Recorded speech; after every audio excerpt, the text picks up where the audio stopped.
ഇന്ത്യയുടെ ഫൈറ്റർ വിമാനം റഫാൽ തകർത്തപ്പെടുന്ന വ്യാജ വീഡിയോ AI ഉപയോഗിച്ച് നിർമ്മിച്ച് ചൈന പ്രചരിപ്പിച്ചതായി അമേരിക്ക. US ചൈന ഇക്കണോമിക് സെക്യൂരിറ്റിയുടെ റിവ്യൂ കമ്മീഷനാണ് റിപ്പോർട്ട് പുറത്തുവിട്ട് ആരോപണം നടത്തിയത്.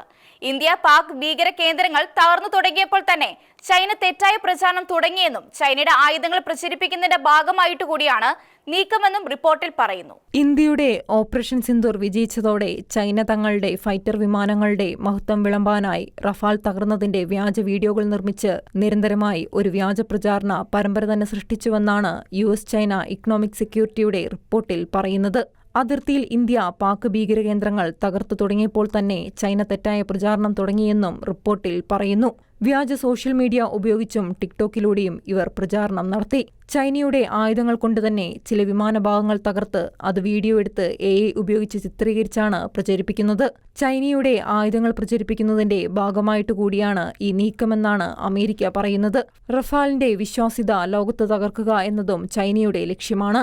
ഇക്കാര്യത്തിൽ പാകിസ്ഥാന്റെ പിന്തുണയും ചൈനയ്ക്കുണ്ട്. റഫാൽ നിർമ്മാതാക്കളായ ഫ്രാൻസ് ഇക്കാര്യത്തിൽ സമഗ്രമായ അന്വേഷണം നടത്തിയാണ് ചൈനയുടെ കള്ളക്കളി വെളിച്ചത്തു കൊണ്ടുവന്നത്. ഇത് പാകിസ്ഥാനിൽ നിന്ന് ഉയർന്നു വന്നതാണെന്നും അത് പൊലിപ്പിച്ചെടുത്തത് ചൈനയാണെന്നും ഫ്രാൻസ് ആരോപിക്കുന്നു. ഇന്ത്യ പാക് യുദ്ധം അവസാനിച്ചപ്പോൾ തന്നെ ലോകത്തുള്ള മിക്ക ചൈനീസ് എംബസികളോടും ചൈനീസ് ഉപകരണങ്ങൾ പ്രോത്സാഹിപ്പിക്കാനായി ഇത്തരം വീഡിയോ പ്രചരിപ്പിക്കണമെന്ന് ചൈന നിർദ്ദേശം നൽകിയിരുന്നുവെന്നും US റിപ്പോർട്ടിൽ പറയുന്നുണ്ട്. International desk Shekinah news.